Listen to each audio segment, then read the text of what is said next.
The last toy. It was the night before Christmas. Snow fell like feathers across the quiet town.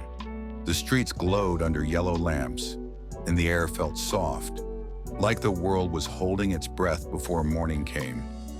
In a small apartment above the bakery, a little boy named Eli, 8 years old, waited by his window.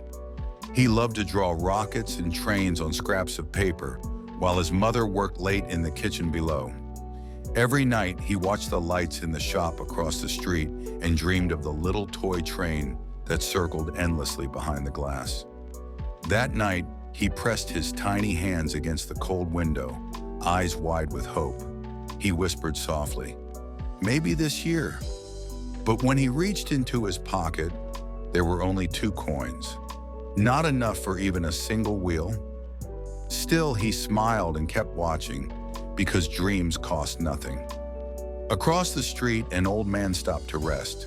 His coat was thin, his shoes worn, but his eyes gentle. He saw the boy at the window, and something deep inside him remembered another Christmas, long ago, when he too had waited for someone to notice.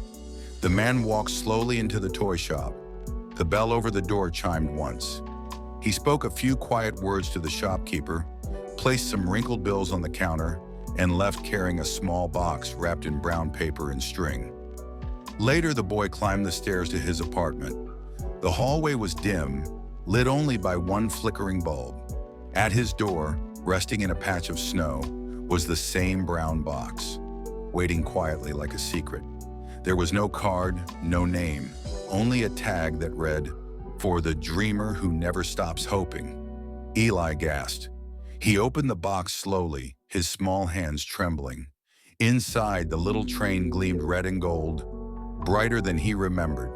He wound it once, click, click, and the tiny engine began to move, circling its track with a soft hum that filled the room like music. His laughter echoed down the stairwell. From the window, golden light spilled into the street, and across the road, the old man stopped and listened. He didn't knock. He didn't speak.